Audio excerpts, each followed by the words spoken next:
Bom, primeiramente, boa noite. É, esse foi um assunto que eu coloquei em março para poder falar sobre. E, enfim, devido a muitas coisas na vida, mudanças que é, passei, né, nos últimos meses principalmente, eu consegui agora fazer essa apresentação, né, formar aqui rapidamente, porque hoje foi numa correria, eu fui na casa dos meus primos e, enfim. Eu montei em 10 minutos esse slide. E então, falar um pouco sobre um tema que eu me interesso bastante, principalmente por eu estudar psicologia, né? Enfim.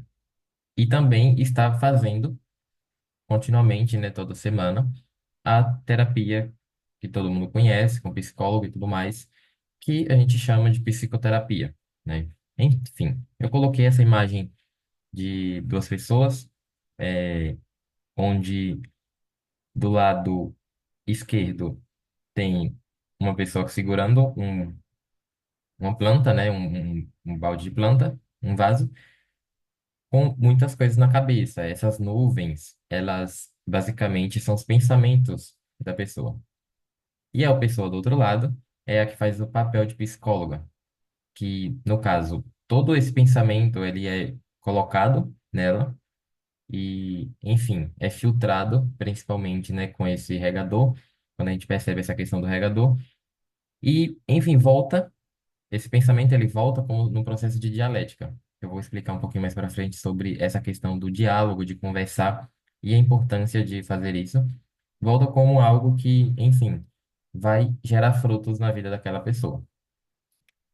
É uma imagem muito, assim, que resume muito e coloca, que representa muito o que é o trabalho do psicólogo e que, para chegar nesse ponto de da psicóloga, ela está, psicóloga ou psicólogo, está dando esses bons frutos para o paciente, precisa de muita coisa. Tem muitas variáveis que não apenas são individuais da pessoa ou apenas do psicólogo, que tem fatores externos que a gente vai discutir um pouquinho mais para frente. Então, vou passar aqui o slide. É, primeiro ponto que a gente vai, eu só vou tirar a telinha daqui da frente. Primeiro ponto que a gente olha, né, pelo menos o que eu gosto de estar falando, né? Outras pessoas podem estar abordando a psicoterapia de outras formas, né? Em questão de quando surgiu. Só que eu quero colocar uma questão mais prática, né? Eu estou no, vou entrar agora no sexto semestre de psicologia, faculdade de psicologia. Então tem coisa que eu poderia falar muito mais sobre, só que eu estou hoje em dia no nível de conhecimento X. Daqui a alguns anos eu vou ter um outro nível de conhecimento. Só que uma coisa que eu pensei foi, eu não posso esperar estar em prática para poder falar sobre. Óbvio, eu preciso ter a ética, preciso ter a responsabilidade de falar coisas que sirvam de fato para vocês, porque isso é uma responsabilidade ética que a gente aprende muito dentro da faculdade. Só que eu posso ajudar de alguma forma, que é principalmente entendendo essa questão do que é a psicoterapia, o que pode ajudar a gente a ter uma melhora significativa, não necessariamente se você tiver um problema, mas se você quiser desenvolver algo, enfim. E foi isso, eu decidi trazer. E a primeira questão que a gente pode trazer aqui é sobre psicólogo e psiquiatra. São profissionais da saúde, da área da saúde, que têm uma formação diferente. O psicólogo, ele faz 5 anos de psicologia, né? E aí, ele já tem o seu CRP. Ok. Ele vai atuar em determinada área, em determinada abordagem, só que aí vai ser uma especialização. Então, ele já pode atuar como psicólogo, atendimento ali ao paciente, assim que ele finaliza a sua faculdade, sua formação. E psiquiatra, por sua vez, ele é um profissional médico. O que significa isso? Que ele faz seu período lá, são 6 anos de medicina, e coloca mais alguns anos em residência em psiquiatria. Então, ele é médico psiquiátrico, né? Não me lembro muito bem qual a quantidade de anos que o psiquiatra se forma em psiquiatria. mas dura em torno de 6 a 8 anos, enfim, é bastante tempo. E aí, basicamente, psicoterapia, ambos podem atuar como, né, psicoterapeuta, porém o psiquiatra ele precisa fazer uma formação, né? Porque o profissional da medicina, ele é mais focado em questão de transtornos para fazer medicação, receitar remédios, enfim, está acompanhando a questão neurológica do paciente. E o psicólogo ele trabalha muito mais uma questão psicológica, né? Que vai trabalhar aqui com os pensamentos, aquela questão de padrões mentais, os hábitos, e o que leva aquela pessoa a fazer aquilo. É, isso numa construção, né? Não, nunca como uma resposta, porque quando você vai numa terapia, você tem mais dúvida do que resposta. É uma certa angústia que gera, mas enfim. E aí, o psiquiatra, ele trabalha, né, com essa questão de transtornos, questão de ansiedade, principalmente hoje em dia, né, que principalmente aqui no Brasil, que é um dos países mais ansiosos, do mundo, enfim, por diversos fatores. E basicamente tem essas duas questões entre o psicólogo e o psiquiatra. Tem essa diferença. Então a gente fala, hoje em dia, eu vou focar muito mais na psicoterapia que é aplicada pelo psicólogo, que é o que eu conheço. Uma dúvida é, devo fazer terapia? Eu respondo, não sei, depende. Uma resposta que a gente dá muito, uma resposta que a gente tem muito, há muita coisa dentro da psicologia, é o depende. Porque a gente nunca coloca em extremo, se sim, sempre, nunca, é, enfim, a gente sempre tem um depende por quê? Cada ser humano ele tem um contexto. É, e aí eu vou voltar um pouquinho para a questão da estrutura familiar. Tem pessoas que têm um bom ambiente ali na família, e assim, ele consegue se desenvolver mais lá na frente, quando for adulto, por exemplo.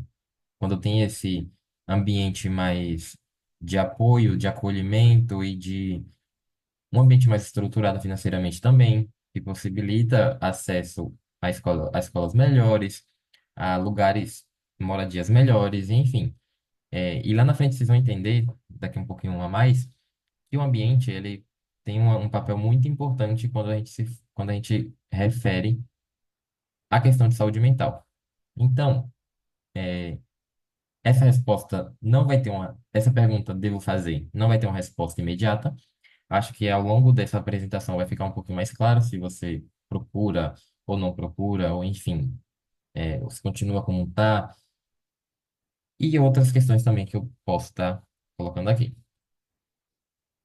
E assim, vamos lá. Eu decidi que eu quero fazer terapia. O que eu tenho que falar? É uma questão que passa pela mente de muitas pessoas, principalmente pelo ponto de o psicólogo, ele às vezes acaba sendo inacessível em questão de informação do trabalho que ele faz, principalmente por essa particularidade de, assim, tem várias nuances e várias é, individualidades em apenas um local, por exemplo. A gente pega uma cidade, e aí ali dentro daquela cidade, várias pessoas passam por muitas coisas e, enfim, nunca vai ser algo padrão. Essa é a questão. Não tem um roteiro do que você deve falar.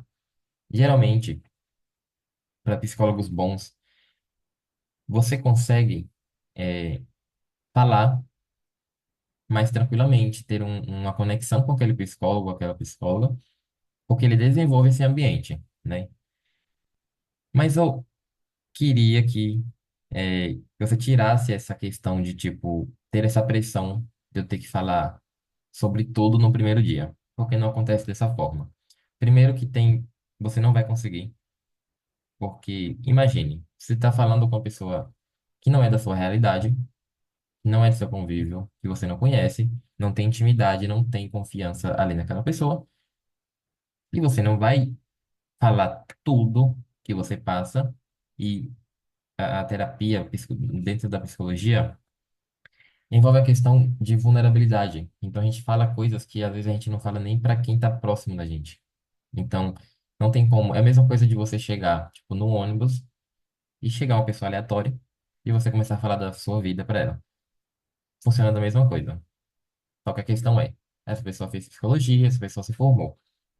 Mas isso não vai, anular o fato de que você não vai ter essa segurança ainda para poder falar com ela. Então, é estabelecido dentro das sessões, né, no começo principalmente, é feito um trabalho de principalmente conhecer a realidade do paciente. Eu vou falar aqui, Carlinhos, um pouquinho diretamente para você, para meio que facilitar, por exemplo, para a pessoa do outro lado. Então, tipo, eu acho Certo, que falar, por exemplo, você fazer isso funciona mais. Tipo, fazer isso vai, dar um resultado bom, tá? entendi. Então, tipo, ela vai te perguntar, ela ou ele, enfim, com quem você tiver mais, digamos, como que fala aquela palavra? Mais tranquilidade, mais, enfim, uma confiança maior em lidar com aquela pessoa, se é com homem, se é com mulher, enfim, não. Isso aí você vai ver quando você passar pela experiência. Então, o que você vai falar inicialmente é que uma coisa que a gente fala anamnese. Anamnese é quando o psicólogo quer conhecer, vai conhecer, na verdade, não é que quer, vai conhecer o paciente. Então, eu vou perguntar da sua vida, no sentido mais genérico possível, inicialmente, né? Porque tem aquela questão de você não conseguir se abrir no começo ainda. Então, geralmente alguns colocam formulários para você preencher, a idade, qual que é o motivo que você me procurou. Então, já ter uma coisa ali mais enxuta. Não precisa colocar todos. Por exemplo, quando eu comecei, eu tinha vários outros, mas eu tinha uma queixa principal. Então, tipo, você procura por algo. Tem o objetivo de sanar alguma coisa. Então, você vai falar sobre um pouquinho sobre as suas relações. Tipo, não vai ser nada aprofundado no começo, até porque o foco é gerar uma conexão. Tipo, eu preciso que você se sinta confortável. Eu lembrei a palavra, confortável, em estar falando comigo. Porque se você não está confortável para falar comigo, que eu me colocando agora no papel de psicólogo, para falar comigo, que eu estou no papel de psicólogo, você não vai falar coisas que são importantes para sua melhora. Meio que você vai jogar lá para debaixo do tapete. Que inclusive foi um post que eu acho que eu fiz dias atrás. Ok. Ao longo do tempo, não é padrão, não tem uma padronização em questão de quanto tempo eu vou começar a falar sobre coisas que realmente me incomodam. Isso vai muito da sua relação com o psicólogo. Então, por exemplo, tem pessoas que em 2 sessões já conseguem soltar algumas coisas, porque a gente costuma guardar muito pra gente. Porque pensa, nossa, isso é uma questão que eu tenho vergonha de falar. É uma questão mais íntima. Então a gente vai guardando.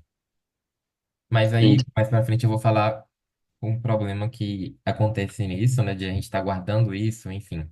E as falhas que acontecem dentro da terapia. Então, tipo, você vai estar conversando ali. Pode ser 1 mês, 2 meses, 3 meses, 4 meses, até que você consiga se sentir mais confortável. Tem pessoas que conseguem, tipo, em 2 sessões já estar tranquilo, confortável, né, em algumas coisas, mas é uma construção. Não tem como você estar em contato no primeiro contato, ou no primeiro mês, por exemplo, com um profissional da psicologia e achar que já vai conseguir falar tudo, né? E aí tem outro ponto que é sobre resolver os problemas, enfim. E você vai falando as coisas que mais te incomodam. Uma coisa que eu faço muito antes de ir para terapia, antes mesmo de ter começado a terapia, é ter um caderno de anotação onde eu colocava muitos pensamentos. Então, coisas que me incomodavam, por eu não ter um conforto em falar com outras pessoas, é, eu falava pro caderno, porque o caderno, ele não vai falar para ninguém, vai ser só eu e ele. Então, por isso que eu defendo muito isso, porque a gente não filtra. Esse é o ponto. A partir do momento que a gente escreve, o caderno só é uso nosso. Ninguém tem mais acesso. É como se fosse o- a questão do pensamento dentro da nossa cabeça. Mas a importância de escrever é que você entende mais aquele pensamento no sentido de tornar ele mais claro. Porque tem vezes que nosso pensamento tá assim, todo embaralhado, a gente tá uma confusão mental gigantesca, não sei isso, isso e aquilo, tá com um monte de coisa acontecendo na vida, eu vou mudar, eu vou pedir as contas do trabalho, eu vou isso e aquilo, e fica uma desorganização.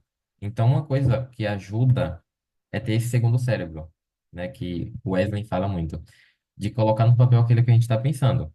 E isso ajuda muito, inclusive tem psicólogas, a psicóloga que eu passo faz isso de eu pedir para fazer anotações, eu já fazia muito, então é, para mim foi bem tranquilo ter esse hábito de escrever e aí, tipo, num dia chegar e conseguir falar mais coisas, porque, por exemplo, pensamentos eles são passageiros e nem todo pensamento é verdade. Mas a questão é, a gente tem que verificar o que está acontecendo na nossa mente, que pensamentos estão se passando. Então, por exemplo, hoje é quarta-feira. Hoje é quarta. Eu tive uma série de vivências diferentes e pensamentos diferentes. Amanhã já é um dia diferente. Não que o de hoje eu não pense mais amanhã, mas amanhã eu posso ter um pensamento diferente, uma questão que eu não tinha pensado naquilo. E aí, por exemplo, as questões da terapia, tipo, o tempo de cada sessão, o intervalo, varia muito. Tem psicólogo que faz semanalmente. Tem casos que a pessoa precisa fazer 2 vezes na semana, 3 vezes. Tem pessoas que fazem de 15 em 15 dias. A que eu faço é terapia cognitiva, que eu faço semanalmente. E aí vai ter aquela questão de alta que vai sendo quinzenalmente. Eu ainda não cheguei nesse ponto. É, e aí, o que acontece? Ter esses pensamentos anotados é bom porque você vai ter o que falar, porque você pensou muita coisa, e nem tudo você lembrava se fosse só para puxar na memória. Porque muita coisa acontece corriqueiramente, que você tem pensamentos que você pensou agora e depois esqueceu. Às vezes acontece muito comigo de, por exemplo, ter alguma ideia de alguma coisa, e aí não anotar, e depois eu ficar muito puto, porque eu não anotei aquilo e eu esqueci o que era. Principalmente porque tem ansiedade. Isso acontece muito. Então, esse o que tenho que falar, é, no começo, não ter essa pressão de querer falar tudo e contribuir para que a conexão entre você e sua psicóloga ou psicólogo, você se tiver o que você tiver mais conforto em conversar, é, de você ir ter essa construção, essa dialética, de ter esse diálogo, de sempre falar. Tem coisas que vão incomodar muito, só que é uma coisa que eu defendo, que eu penso, no caso. Conforto nem sempre traz evolução. Para mim, o desconforto ele traz mais crescimento do que o conforto. Isso é visto em muitas coisas da nossa vida. Um trabalho novo que a gente vai fazer, um setor novo, que a gente passa por uma série de desconfortos, fica pensando que vai dar errado isso e aquilo. A casa que a gente vai se mudar, a gente fica pensando nisso, isso e aquilo. E aí acontece muitas coisas que a gente tem que se adaptar e é uma coisa muito mais rápida que, enfim, a realidade exige muito da gente em pouco tempo. Então a gente tem pouco tempo para pensar. E esse processo de desconforto, ele vai trazendo um crescimento, né? Porque você vai atrás de resolver aquilo, outra coisa, enfim, principalmente coisas novas.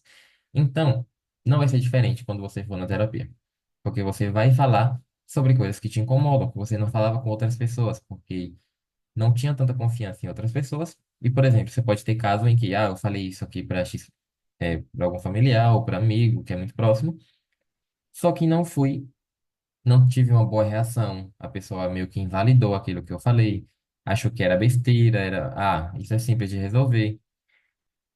E tem coisas que a gente vai guardando por conta dessas situações também. Então, é muito complexo essa questão de o que tem que falar. Eu acho que daria uma aula inteira, tipo, um podcast de 2 horas. Muita coisa, né? É muita coisa. Mas resumidamente é isso. Tem essa questão do início, que não vai ser tão fácil. Depois, não garanto também que vai ser fácil, porque eu estou há um ano e ainda tem questões que eu falo, eu tenho que trabalhar isso, de eu preciso falar isso aqui, eu preciso falar aquilo. Por exemplo, na semana passada, eu passei com a psicóloga e eu falei, estava falando de um assunto, e aí chegou um momento, tipo, foi a terapia mais longa que a gente já teve, que foram 2 horas, que ela falou assim. Não sei o que aconteceu, porque não é essa forma da terapia que a gente faz. Meio que a gente estava. amigo naquela terapia. Não teve nada, tipo, foi parecendo uma conversa de bar. E aí era meio que fugindo de um assunto que eu precisava falar. Hum, Tem uma abordagem dentro da psicologia, que é a psicanálise, que fala que quando a gente não fala sobre alguma coisa, é uma resistência a falar sobre. E quanto mais você não fala sobre, você vai tendo conforto, porque o outro não teve contato com aquilo, e isso vai te dando reforço. De tipo, não vou falar porque eu ainda vou continuar com o meu conforto. Então, não quero entrar em contato com o desconforto. Só que psicoterapia é tiro, porrada de bomba o tempo todo. É difícil? Não é fácil. Tem muito mais coisas difíceis do que fáceis, principalmente quando a gente tá muito, quando a gente tem muita, quando a gente não tem um ambiente muito bom, é, em questão do externo, em questão de, por exemplo, é, lá no início, quando a gente nasceu, a nossa história de vida, tem coisas que a gente vai, é, demorar a se adaptar dentro da terapia. Porque, como eu falei, a gente guarda muita coisa. Só que a gente guarda porque a gente não quer ter aquele desconforto ou aquela ansiedade de falar algo para alguém que seja uma vulnerabilidade nossa. Às vezes a gente quer se mostrar forte, o tempo todo. Isso não é um problema em si, mas, tipo, o tempo todo você querer se mostrar forte, mas não falar com ninguém algo que você tem uma dificuldade, isso se torna, prejudicial para sua vida. Então, terapia não é fácil. Se tiver fácil, se não tiver desconfortável, para mim não está funcionando, porque não é uma conversa de bar, não é uma conversa entre amigos, não é uma conversa entre parentes. É você um profissional da saúde que estudou durante 5 anos ou mais para poder entender, junto com você, seus pensamentos e os seus comportamentos e essas questões que você está levando. Então, já tira da cabeça que é fácil, é só falar. E que só vou jogar no colo do psicólogo ou da psicóloga meus problemas ela vai resolver, porque não vai. É uma dialética. E aí, eu entro no ponto que eu, assim, amo muito falar sobre, só que também não é fácil fazer isso, que é o autoconhecimento. Auto significa o eu, e conhecimento, conhecimento. Então, é conhecimento do eu. Autoconhecimento não é uma coisa fácil também, porque envolve entrar em contato com aquilo que você já viveu, com coisas que você vive e coisas que você quer viver. Então, é você entender seus limites, é você entender o porquê você se comporta daquela forma, ou você tem aquele determinado comportamento, e também aquilo que você quer. Eu acho que muito dos nossos problemas se resolveriam, assim, de uma forma bem mais rápida, se a gente passasse a investir um pouquinho mais nessa questão do autoconhecimento. Por quê? Quando você se conhece, você não deixa que o outro coloque a opinião dele ou a preferência dele sobre sua vida. E você passa a se posicionar. Se posicionar no sentido, dizer não, principalmente. É uma dificuldade gigantesca, nossa, de dizer não para o outro. Tem pessoas que têm uma dificuldade menor em um grau e outras em maior grau. Só que é difícil você, por exemplo, recusar algo de alguém. Dizer, não quero isso, eu quero aquilo. Em todas as variáveis da vida. Você pode colocar em questão de preferência sexual, se sua família não aceita que você eh, goste do mesmo sexo, né? Orientação sexual, na verdade. Enfim. E aí você entra na questão de querer agradar sua família. Algumas pessoas ficam o namoro de fachada, né? Para que aquilo não seja desconfortável para ele. Em alguns casos, as pessoas moram, né, com a família e, assim, para que não ocorra um atrito ali naquele momento, meio que cria esse personagem, só que não percebe, ou na verdade percebe, só que não. o impacto que vai ter lá na frente.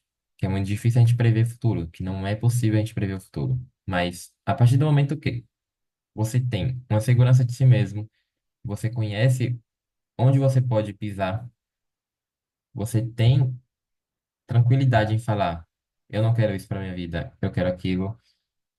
E se você está, se eu te desagradei com isso, infelizmente não tem muito o que eu fazer, porque eu não vou adaptar os meus gostos e preferências ao que você quer. Mesmo que seja pessoas muito próximas, que sejam parentes, amigos, enfim. É, a vida é individual. Cada ser humano é um universo completamente complexo. Então não tem como a gente colocar em quadrados o outro, só porque eu não quero que o outro, é, eu não quero que o outro faça aquilo. Então, o autoconhecimento é um assunto também muito amplo, que dá para fazer um vídeo à parte, enfim. Só que qual que é a questão? Dentro da terapia, é um momento que você tem uma oportunidade de saber quem você é, principalmente de você testar quem você é, de você tirar o medo da sua vida, de agir de determinada forma e agir de uma forma congruente com aquilo que você pensa ser melhor para você. A dissonância cognitiva é um termo que eu falo no Instagram, inclusive, que é quando você gosta de, por exemplo, vou colocar uma cor. Eu gosto de azul, eu penso de forma azul, só que eu ajo de forma rosa. Isso é uma dissonância. Quando você não é alinhado, quando o seu comportamento não está alinhado com o seu pensamento, suas crenças, aquilo que você pensa ser melhor para você. E nesse caso, por exemplo, de orientação sexual, a pessoa gosta, por exemplo, vou colocar um exemplo de uma menina. A menina gosta de outra menina, ela pensa em outra menina, só que fica com meninos, por uma questão de adaptação ao meio e agradar o outro. Só que ela não quer isso aqui. Então ela está sendo dissonante, não está sendo congruente com aquilo que ela gosta. Enfim, como eu falei, é complexo analisar isso porque são contextos totalmente diversos, apesar de ter algo em comum, um assunto em comum, mas enfim, são variáveis que são caso a caso, por isso tem a terapia para que isso seja visto dentro dela, né? E que passe a se autoconhecer melhor. Tem pessoas que só dão uma olhada aqui. Ah, para desbloquear. Ai, meu Deus.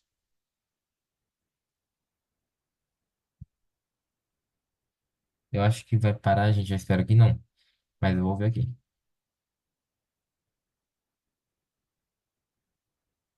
Tá, eu tenho 9 minutos. Tô vendo agora. Enfim, aí tem essa questão de você se autoconhecer. E eu vou fazer duas partes, porque tem coisa muito pra frente também. Então, quando finalizar aqui, eu vou fazer outra parte.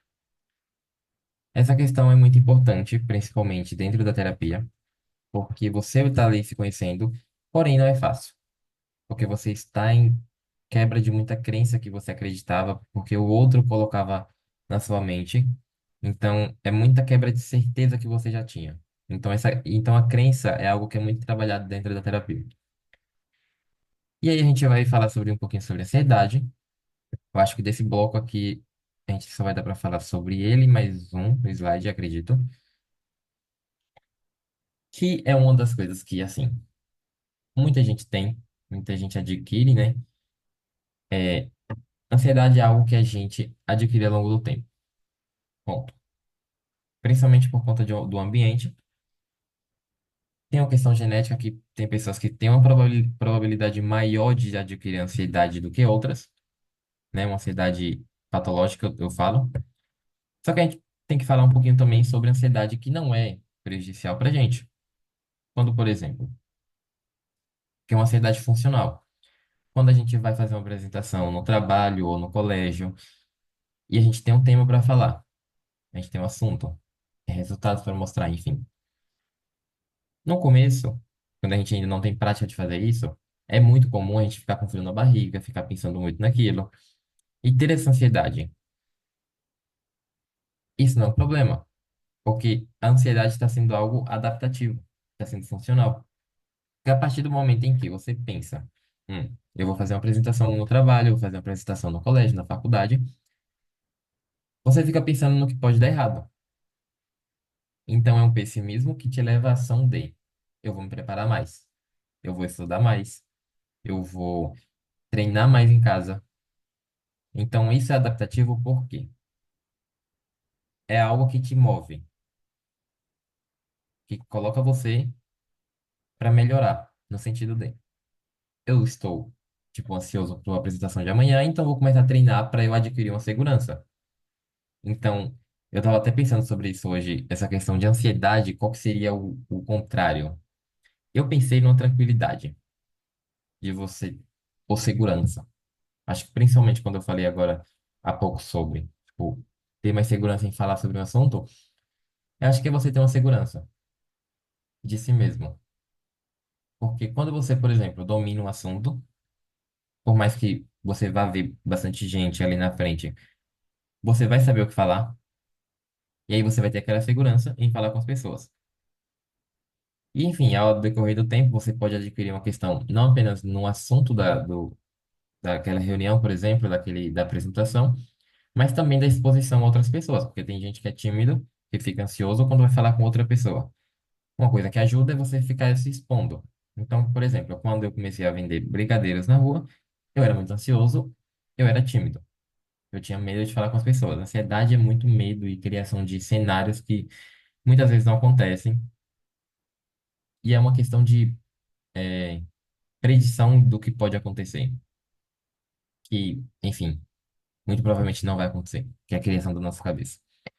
Então, quando eu comecei a vender brigadeiro, eu era muito tímido. Eu comecei com 17 anos, se não me engano, quando eu cheguei aqui em São Paulo. É, Só que eu tinha um motivo, porque eu não tinha conseguido emprego e eu precisava ajudar nas contas de casa. Então, eu falei, bom, independente da minha timidez ou da minha ansiedade, eu vou ter que ir. E é isso.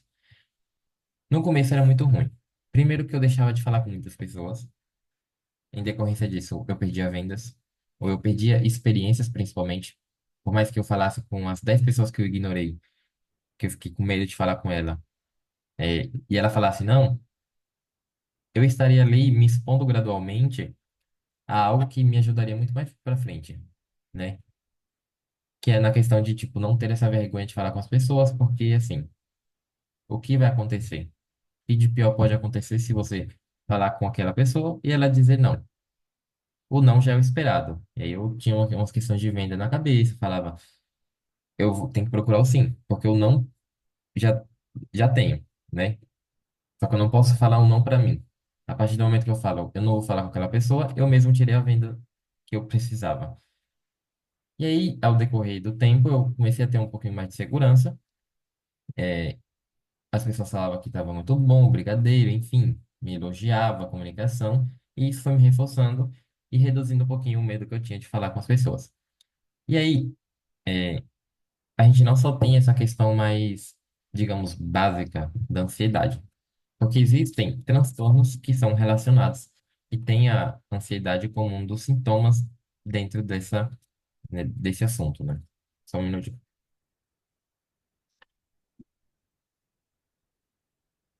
Tem muito transtorno que você pode ficar ansioso. Quando a ansiedade ela é patológica, a partir do momento que ela te traz um prejuízo clinicamente significativo. Isso está dentro do DSM, que é o Manual Diagnóstico da Psiquiátrico, né? Que tanto o psiquiatra quanto o psicólogo pode usar. Eles usam, na verdade, né? Que podem dar o diagnóstico do que você pode ter, enfim.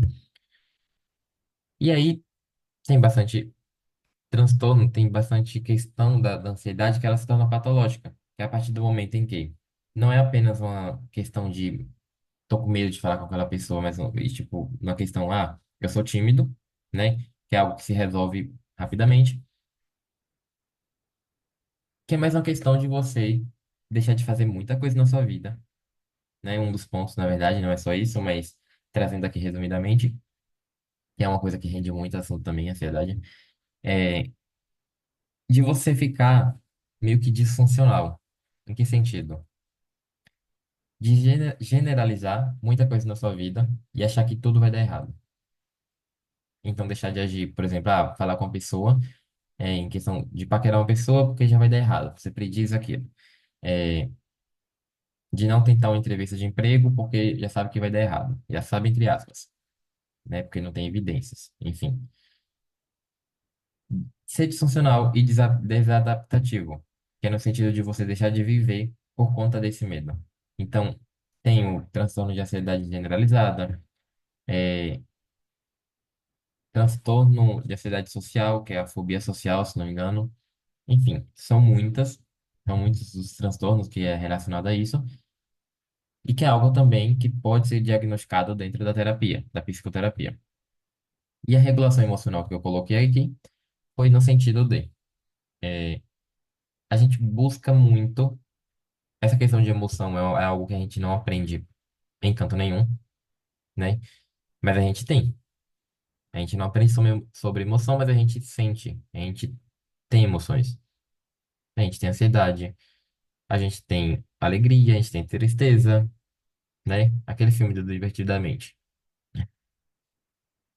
Então a questão é, a regulação emocional são coisas que a gente faz para que, por exemplo, falando de ansiedade, para que diminua essa ansiedade. E nem tudo funciona de forma efetiva. Porque, por exemplo, uma pessoa que está tentando emagrecer, ela tem ansiedade e ela tenta regular aquela emoção, ela tenta, digamos, abafar a emoção comendo doce. Não está sendo, funcional para aquela pessoa, não está sendo efetivo. Dentro da psicoterapia, o psicólogo, a psicóloga, vai encontrar com você outras coisas que vão gerar um conforto, uma regulação emocional, que não seja algo que mais te prejudique, porque você vai estar ficando ansioso e ainda vai ficar ganhando mais peso no caso da menina que está tentando emagrecer. Então, essa questão de regulação emocional também é um papo muito extenso, mas que dentro da terapia fica mais claro quando você, enfim, fala é o que você tem para falar, tipo, aquilo que eu faço para me manter confortável. Se eu como um doce, se eu vou a X, enfim, que envolve aquela questão de vício, né? Enfim, essa é a primeira parte que eu vou finalizar agora, porque está finalizando aqui no Zoom.